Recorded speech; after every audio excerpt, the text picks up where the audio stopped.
Mauma duto vinovi e majivie matin daweto. Mauma duto vinovi e majivie matin daweto. Viropo no we imau. Viropo no we dagbelo boso da logo nagbelo. So da logo nagbelo. Laila ila ila. Laila ila ila ila la ila. Chers téléspectateurs, assalamu alaikum wa rahmatullahi wa barakatuhu. Merci de prendre le rendez-vous de l'homme naissante. Aujourd'hui, nous voulons discuter du but en fait de la création de l'homme. Pourquoi l'homme est-il créé? Et pour cela, nous avons deux de nos missionnaires, en l'occurrence le missionnaire Ibrahim Aziz de la région de Kobe. Et notre missionnaire Hassani Yaya. Comment allez-vous? Ça va mieux. Nous voulons parler ce matin du but de la création de l'homme. D'entrée de jeu, tout de suite, pourquoi Dieu a créé les hommes? Merci pour l'invitation. C'est un plaisir pour moi de prendre part à cette émission qui, d'emblée, parle du pourquoi nous sommes arrivés sur Terre. Et cette réponse a été donnée par Allah subhanahu wa ta'ala en ces termes wa ma khalaqtul jinna wal insa illa liya'budun. Autrement dit, je n'ai créé les hommes et les djinns excepté pour qu'ils me reconnaissent et pour qu'ils m'adorent, c'est-à-dire se mettre au service du Créateur, de l'être suprême Allah. C'est le but de notre création à travers la parole divine qui est contenue dans le Saint-Coran, chapitre 51, verset 57. Donc, vous avez parlé de reconnaître et adorer. Voilà, ok. Bien sûr, de façon explicite, si vous devez nous expliquer les deux notions de la reconnaissance de Dieu et de l'adoration de Dieu, qu'est-ce que vous allez nous dire? D'abord, il faut comprendre que quand on parle du but de la création de l'homme, certains diront que bon, c'est parce que nous sommes musulmans, c'est pourquoi nous sommes en train de vouloir justifier par ça, par les versets coraniques. Mais si nous laissons l'islam de côté et que nous essayons de réfléchir sur la raison pour laquelle l'homme a été créé, alors on peut trouver beaucoup de notions qui peuvent nous amener à certaines choses, ou bien même l'être humain peut toutefois se faire la voix pour dire que oui, je suis créé pour avoir un plaisir dans quelque chose, ou bien je veux faire ceci, ou bien j'ai telle vision, ou bien j'ai telle chose. Parce que c'est ce que nous ferons de ce monde qui fera le but de notre création. Mais Dieu le Très-Haut, comme l'a dit le missionnaire tout à l'heure, il a créé l'être humain pour son adoration. Et quand on parle de l'adoration, nous avons le petit mot qu'on appelle dedans adorer. Et quand on dit adorer, c'est aimer, c'est avoir l'amour intense pour la chose qui nous a créés. Seul Dieu peut nous montrer la voie par laquelle nous passerons pour pouvoir l'adorer. Donc, Dieu a créé l'homme pour son adoration. L'adoration, on va essayer de le voir en plus dans des détails qui vont suivre. Comment est-ce que nous allons adorer Dieu? L'homme a beaucoup de choses à faire. Nous sommes nés pour manger, se marier, faire ci. Pourquoi quelle est la place alors de cette adoration dont vous parlez là? Justement, vous savez, quand Dieu parle dans le Saint-Coran, il dit qu'il est Rabbil Alamin, le Seigneur des mondes, le Seigneur de l'humanité. Il n'a pas dit qu'il est le Dieu des musulmans, le Dieu des Arabes. Je m'avais dit quoi? Lorsqu'on parle, on cite le verset coranique que je n'ai créé les hommes et les djinns que pour me reconnaître, m'adorer, les gens diront oui, c'est parce que vous êtes attachés au monde spirituel, à la religion. Mais il y a des preuves tirées de la vie quotidienne.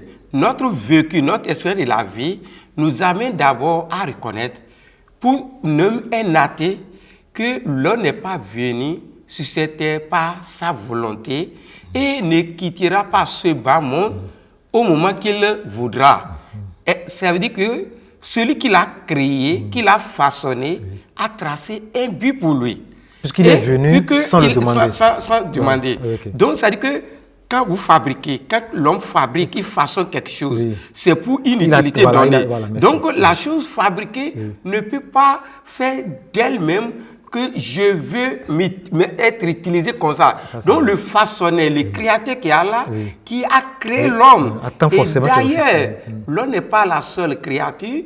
Parmi les créatures, Dieu a donné à l'homme toutes les facultés qui lui permettent d'atteindre ce but. Donc maintenant, et l'homme disposant de ces facultés doit œuvrer. C'est pourquoi l'homme, quel que soit l'immensité de sa richesse, quel que soit c'est-à-dire le statut, le rang social qu'il aurait pu atteindre, ne trouvera jamais satisfaction tant qu'il ne va pas aller vers le sens, vers l'objectif pour lequel il a été créé. Je prends l'exemple du bœuf.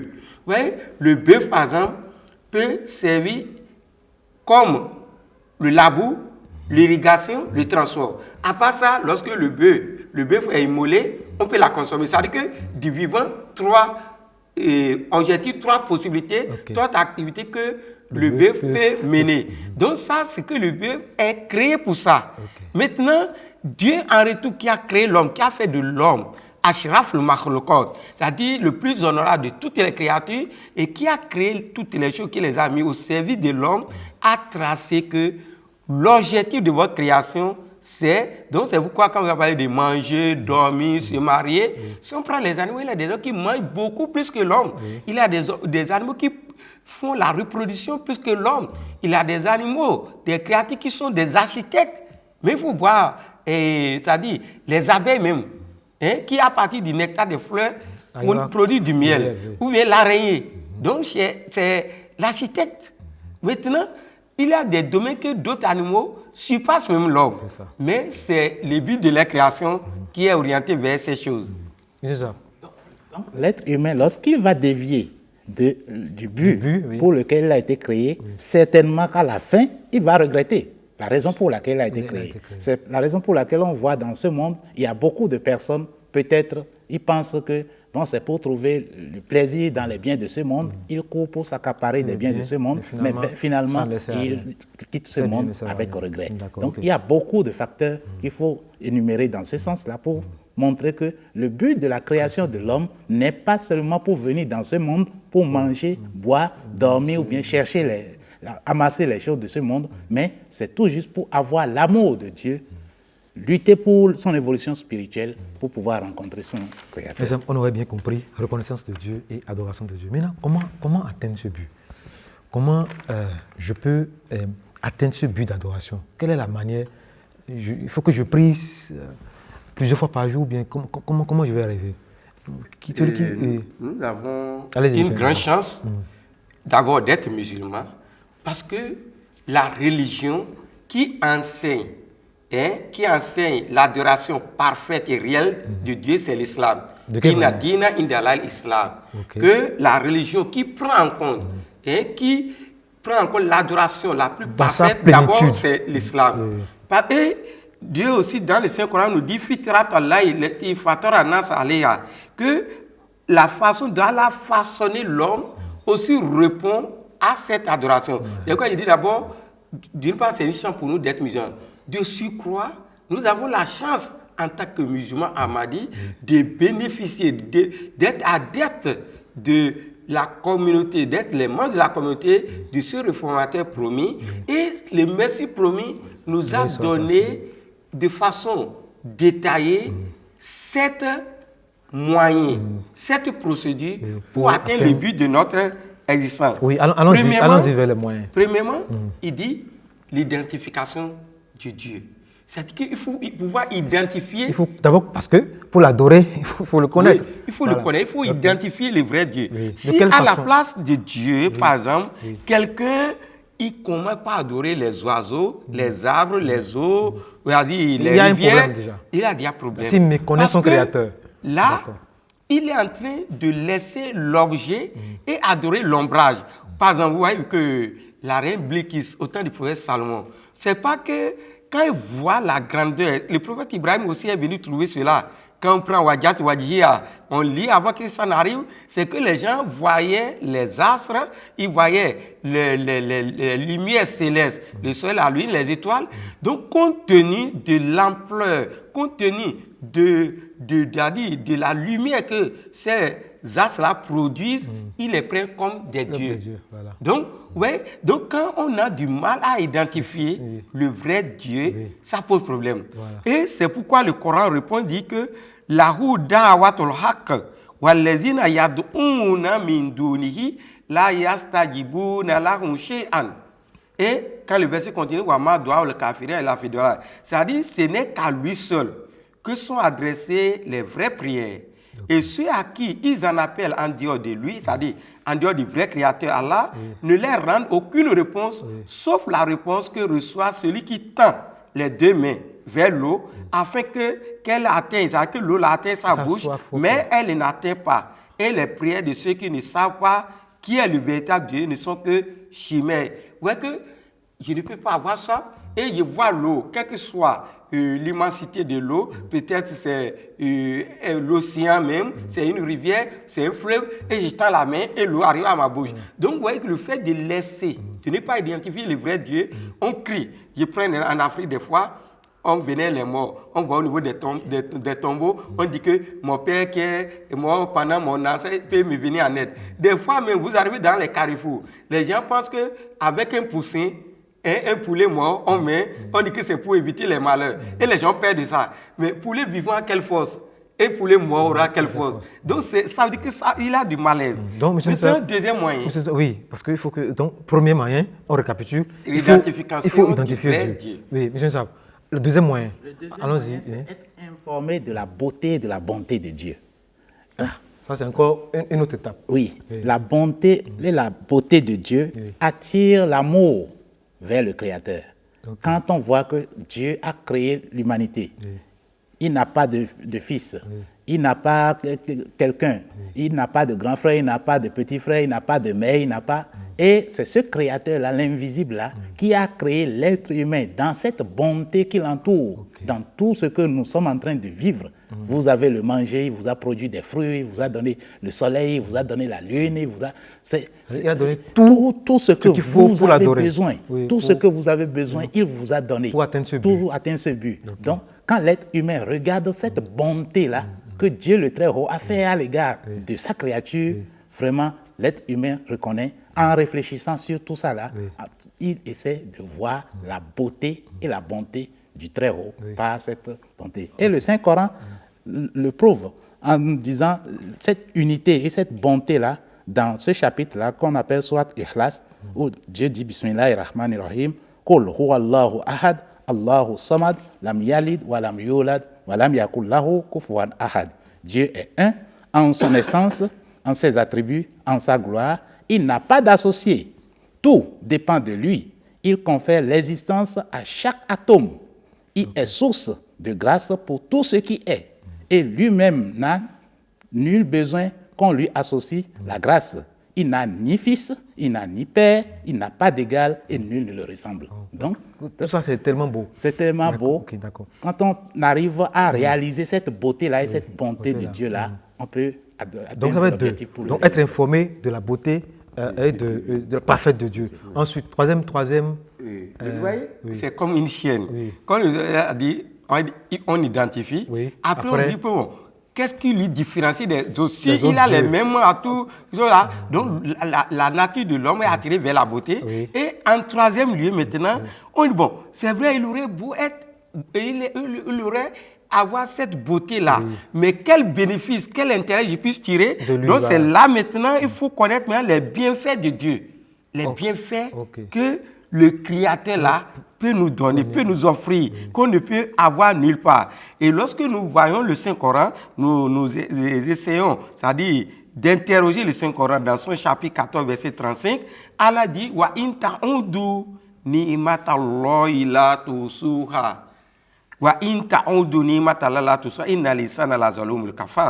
Et si vous essayez de compter les grâces d'Allah, vous n'arriverez jamais à les dénombrer. Vous voyez, lorsqu'on s'asseye, lorsqu'on s'asseye, on voit comment, aujourd'hui par exemple, vous voyez comment le gaz qui est toxique, combien ça coûte. si on devait acheter de l'oxygène, c'est-à-dire que ça serait plus coûteux. Lorsqu'on voit tout ça là, l'air que nous respirons, lorsque même on prend notre foi, notre photo, ce n'est pas pour jeter des discrédits sur ceux qui ont dans des cas d'une manière ou d'une autre. Notre foi physique seulement suffit pour reconnaître Dieu. Que parmi les êtres, Dieu m'a donné les yeux. Alam nadjalahu aynayn wa lisanan wa shafatayn. Donc Dieu nous a donné la langue pour s'exprimer. Dieu nous a donné les oreilles pour entendre. Dieu nous a donné tous ces membres-là, tous ces organes, et pour qu'en retour, nous puissions voir que ce bienfaiteur-là, il mérite vraiment d'être adoré. Donc, ça veut dire que reconnaître les bienfaits de Dieu, donc après ça, on développe un amour pour lui. Une affection. D'accord. D'accord. Monsieur Zab, on évolue. Le quatrième moyen. Oui, le quatrième moyen. Ça fait 4 déjà. Ça fait 4 déjà. Oui. Le quatrième moyen est que le Saint-Coran nous dit, Dieu lui-même recommande que Odooni astajib lakum. Appelez-moi, ou bien invoquez-moi, ou bien priez-moi, et je vais vous répondre. D'accord, c'est le niveau de la prière. C'est le niveau de la prière. Donc, après l'avoir identifié, s'être informé sur sa beauté, reconnaître ses bienfaits, là maintenant, on pourrait facilement l'adorer. Vous l'appelez, et il répond. Donc, c'est par là qu'on sent que oui, le Dieu là est un Dieu vivant. Ce n'est pas un Dieu mort. Ce n'est pas quelqu'un qui ne répond pas. Parce que quand vous suivez les règles comme cela se doit, vous allez voir qu'il va vous parler, vous allez entendre la parole de lui. Vous serez plus confiant, vous aurez la confiance que oui, je suis en train d'adorer un Dieu qui est vivant et quand je l'appelle, il me répond. Ok. Oui. Prochain bienfait. Oui, justement, c'est vrai que vous voulez poser pour la cinquième. C'est-à-dire que cette façon de dire, de prier, il y a quelque chose de plus philosophique dedans que les philosophes, après les recherches, nous amènent à dire que Dieu pourrait exister. Maintenant, avec la prière, le Messie premier a montré que lorsque vous arrivez devant une porte qui est fermée à l'intérieur, vous avez une double idée. Soit la porte est fermée par un moyen mécanique, soit quelqu'un est à l'intérieur. Mais lorsque vous frappez à la porte et quelqu'un vous répond, donc le doute est dissipé parce que vous savez que quelqu'un est à l'intérieur. Donc, par la prière, on sent que notre Dieu n'est pas un Dieu du passé, il est vivant. Donc, il répond. C'est exactement ça pour certains fanatiques qui pensent que Dieu ne parle plus aujourd'hui. Que tout ce que Dieu a dit, c'est pour le passé. Le Messie premier, c'est une faveur pour nous de reconnaître. C'est ça qui nous permet de se parler. Mais le cinquième moyen, c'est que après ces étapes-là précitées, c'est que maintenant, il faut œuvrer dans la voie de Dieu. C'est-à-dire chercher Dieu en dépensant nos biens, nos personnes, voir tout ce que Dieu nous a octroyé. Parce que quand Dieu dit Walladhina jahadu fina lanahdiyannahum subulana, Coran chapitre 29, verset 70, soit en Kabout, que Walladhina jahadu fina, tous ceux qui militent, tous ceux qui fournissent des efforts dans notre voie, lanahdiyannahum, sans nul doute, nous allons les guider, nous allons les orienter. Parce que l'homme est faible. Des fois, on a la volonté, mais compte tenu de la faiblesse humaine, on peut des fois dévier. Maintenant, on fournit ces efforts-là, et Allah dit encore, وَجَاهِدُوا بِأَمْوَالِكُمْ وَأَنفُسِكُمْ فِي سَبِيلِ اللَّهِ. Coran chapitre 9, verset 41, chapitre 9, verset 41, qu'il faut lutter, il faut fournir des efforts, بِأَمْوَالِكُمْ, à travers vos biens, et vos personnes. Parce que des fois, il ne s'agit pas de se croiser les bras. Pour les travail, que tout le monde a sacrifié. Mais il a besoin de quelqu'un pour utiliser, pour faire fonctionner cela. Pour cela, des fois, les gens pensent que quand on a des faits sacrifiés, j'envoie seulement l'argent, mais je n'ai jamais du temps, je n'ai jamais... Donc, des fois, ça, notre participation... On aurait bien compris, il faut qu'on évolue. S'il y a encore une étape, il y a encore près de 2 étapes. Allez-y. Le 6e moyen, c'est la fermeté dans la foi. Il faudrait la fermeté dans la foi. Parce que lorsque vous dites que je suis croyant, je crois en Dieu, il y aura des épreuves qui vont arriver. Et ces épreuves-là, que ce soit un être humain ordinaire ou bien les prophètes, vous n'êtes pas exemptés. Donc, il faut tenir bon. Il faut être ferme dans sa foi pour pouvoir envoyer. Là, il y aura toujours des épreuves. Donc, avec la patience, vous pouvez surmonter ces épreuves-là. Parce que ce n'est pas cette patience-là qui va vous amener à l'étape où Dieu dit, Bismillahirrahmanirrahim, Inna allazina qalu rabbuna Allah summa istaqamu tatanazzalu alayhim al-malaikatu alla takhafu wa la tahzanu. C'est-à-dire que Ceux-là qui croient, ceux qui ont la certitude dans leur foi là, nous allons leur faire descendre sur eux des anges qui vont leur dire, n'ayez pas la crainte, n'ayez pas peur, nous sommes avec vous, nous sommes des amis avec vous. Donc, à l'étape là, la personne commence par recevoir les paroles de Dieu. Il reste l'étape. L'étape tu vas dire, rester en compagnie des justes. Vous savez, l'environnement joue un grand rôle. Pour cela, le Saint-Coran nous dit dans chapitre 9, verset 119, soit que wakunu ma ansodikin. Et dans la Sourate Fatiha, on dit surat al-lazina an'amta alayhim. Le chemin de ceux à qui tu as comblé tes bienfaits. Et dans la Sourate Tawbah, on dit wakunu ma ansodikin, que vivez, restez en compagnie de ceux qui sont véridiques. Cela ne veut pas dire que les véridiques marchent avec eux, ça veut dire qu'en restant dans le milieu là, donc ça corrige. Ça corrige et on arrive. Donc, des fois, étant dans la compagnie, étant avec ce groupe-là, on se forme parce qu'on s'apprend des uns des autres. Oui. Donc, on n'a pas le temps, sinon on allait récapituler le truc. Maintenant, il faut qu'on avance parce que le temps qui nous est pas, vous savez, nous avons 30 minutes pour l'émission. Monsieur Seb, tout à l'heure, le missionnaire, quand il disait le but de la création de l'homme, il parlait des hommes et des djinns. Ça a créé ma curiosité. C'est quoi les djinns? De qui parle-t-on à ce niveau-là? Monsieur Seb, allez-y. Ok. Et vous savez, pour affaire des djinns, les gens ont donné des interprétations pour faire peur, pour penser que djinn, c'est autre créature. Non, parce que quand vous lisez le verset, je n'ai créé les hommes et les djinns pour accepter qu'ils me reconnaissent, pour qu'ils m'adorent. Les prophètes sont venus pour amener les hommes vers Dieu. Et c'est vrai, à l'exception de quelques-uns qui ont dit que les prophètes Daoud ou Salomon entendaient ou bien il avait les djinns à son service de façon métaphorique. Donc tous les prophètes sont venus pour orienter. Le Saint-Prophète, c'est ça, il est venu pour l'humanité tout entière. Donc on n'a jamais vu s'il avait les djinns étaient des êtres à part entiers pour dire que séparés de la vraie création là, on aurait à voir les prophètes, les camps, les compagnies à part. Mais c'est au sein des hommes là. Nous les hommes, compte tenu de notre position, compte tenu de notre place, compte tenu de la situation dans laquelle nous nous trouvons, on peut être des djinns. Un exemple palpable. Lorsque, vous prenez un président de la République, il ne peut pas aller librement, il a des gardes-corps. Il est djinn, parce qu'il est protégé. Et comme ça. Même le fœtus qui est dans le stade embryonnaire, Dieu l'a appelé djinn dans le Coran. Dieu dit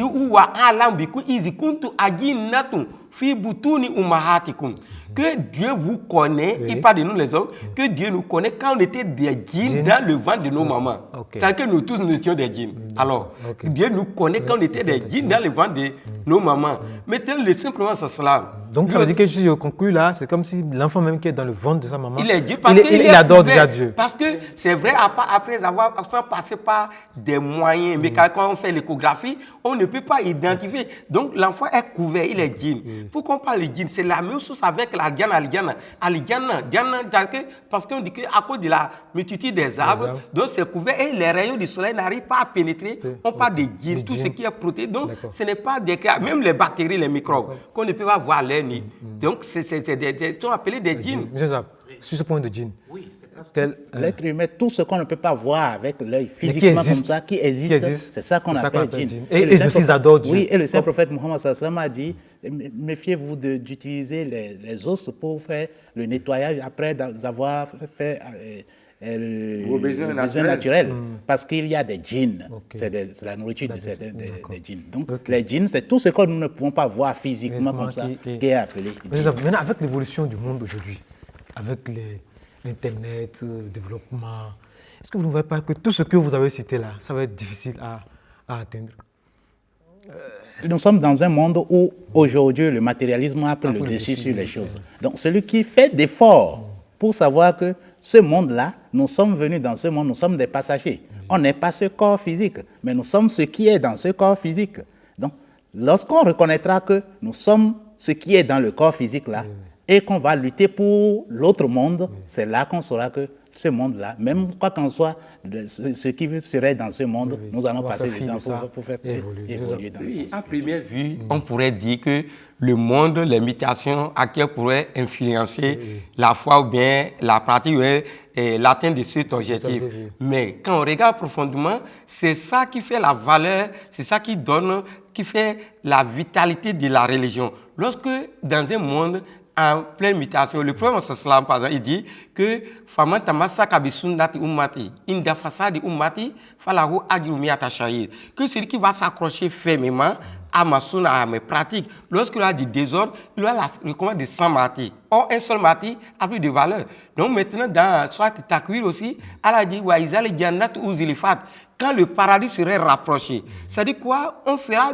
de petits efforts et nous serons grandement récompensés parce que c'est un monde qui a besoin beaucoup de sacrifices, beaucoup de peine, beaucoup de privations. Mais lorsqu'on arrive à le faire là, on est beaucoup récompensé. Ouais. Donc, les mutations actuelles, pour celui qui a réussi l'éducation de base, qui est bien formé, qui est mis en matière de religion, donc cela n'entrave en rien son évolution spirituelle, bien l'atteinte de l'objectif de notre création. Merci beaucoup, missionnaire. Vraiment, ça réconforte tout ce que vous dites là. Mais, dernière question, missionnaire, parce que le temps qui nous est imparti, vous aurez peut-être chacun 2 minutes pour vous opiner. Si je fais des efforts, par exemple, je fais mes efforts pour atteindre pour les objectifs, pour les étapes que vous avez citées là, à quel moment je saurai que je suis en train d'arriver vers le but? D'abord, le Saint-Coran, le verset que nous avons lu tout à l'heure, ceux qui disent que notre Seigneur est Allah, et ensuite sont fermes. Les anges descendront sur eux en leur disant, n'ayez pas peur et n'ayez pas de crainte ni de regret. Vous allez par là, la personne qui fait des efforts sur le chemin de Dieu, il sent cette tranquillité du cœur. Il y a la sérénité, la tranquillité, la paix intérieure. La personne même. La personne même. Il sent ça. Il sent ça, oui. Il sent qu'il est en paix. Cette paix intérieure que d'autres sont en train de chercher, qui ne trouvent pas. D'autres pensent que c'est dans l'argent. Ils ont l'argent, mais ils ont encore quelque chose qui les manque. Donc cette paix intérieure-là, la personne le sent et sent que oui, j'ai la tranquillité de cœur. Et en ayant cette tranquillité de cœur, il a aussi la communion avec son Créateur. Et c'est là que les anges descendent pour pouvoir lui l'informer que non, ce monde-là, nous sommes encore avec toi dans l'autre monde, nous allons continuer le chemin ensemble. Donc, dans ce monde, la personne peut déjà commencer par sentir que j'ai déjà la paix tranquille. En tout cas, je suis sur le bon chemin. C'est ça. Ce qui fait de la conviction, qui donne la conviction qu'on a atteint, c'est qu'à un moment donné, l'adoration, qui était vraiment comme de corvée, comme difficile, voilà. La personne sent ça comme c'est ça ou rien. C'est-à-dire que trouve de la facilité et il atteint, à un moment donné, il dit Ya ayatu hanafsul mutma'inna irji ila rabbiki radiyatan mardiya, que ô âme qui a trouvé la tranquillité en son Seigneur, retourne vers ton Seigneur, le Seigneur est content de toi et toi aussi tu es content. Donc c'est-à-dire l'âme est contente de son Seigneur. Donc c'est réciproque. La personne trouve comme si on verse de l'eau sur une pente, l'eau coule facilement vers la terre. Donc celui-là se trouve que la religion est comme l'eau rafraîchissante, trouve que l'adoration maintenant, ça fait partie de son existence. Donc il ne sent plus de peine, ce n'est plus de privation, ce n'est plus de difficulté, il est à l'aise. Il n'a plus peur. Il n'a pas de quoi que ce soit. Il sent le plaisir dans sa prière, il sent le plaisir d'être en contact avec Dieu. Au moment où les autres sont en train de penser, lui, il a le plaisir, il est dans la joie à tout moment. Que Dieu fasse qu'on arrive tous à ce niveau-là. Votre mot de fin, qu'est-ce qu'on peut dire de façon ramassée pour le but de la... C'était tellement... Le temps est passé très vite. Qu'est-ce qu'on peut retenir sur ce point-là, le but de la création de l'homme? Le but de la création de l'homme, ce que je peux dire est qu'aujourd'hui, nous sommes dans un monde où nous pensons que nous sommes venus dans ce monde, oui, il faut... Si on n'a pas trouvé ces biens matériels-là, c'est rien. Donc, à chaque fois, les gens pensent que non, il faut toujours le bien matériel, il faut toujours le bien matériel. Et au lieu de regarder un peu intérieurement pour voir que non, nous avons Dieu qui est avec nous, Dieu est à côté ou dans notre cœur, au lieu de penser et œuvrer pour cette voie-là, dans cette voie-là, pour pouvoir rencontrer le Créateur, on n'arrive pas à le faire. C'est ça qui est très mauvais. Donc, nous... Qu'est-ce que vous voulez dire que vous n'avez pas dit? Mon mot de fin, c'est que Allah la tranquillité du cœur, la tranquillité d'esprit, c'est dans les souvenirs d'Allah. Il n'y a aucune paix, aucune satisfaction sans Dieu. Sans Dieu. Mesdames et messieurs, merci beaucoup d'être restés 30 minutes avec nous pour suivre ces grands moments de rafraîchissement spirituel. Je vous remercie pour cette fidélité de tous les jours. Assalamu alaikum wa rahmatullahi wa barakatuh. La ilaha illa, la ilaha illa, illa illa, la ilaha illa, la ilaha illa, la ilaha illa, illa illa, la ilaha illa, la ilaha illa, Mahuma to vinovi, majivie matinda weto, Mahuma to vinovi, e majivie matinda weto, Viropo no we imahu, Viropo no we dagbelo.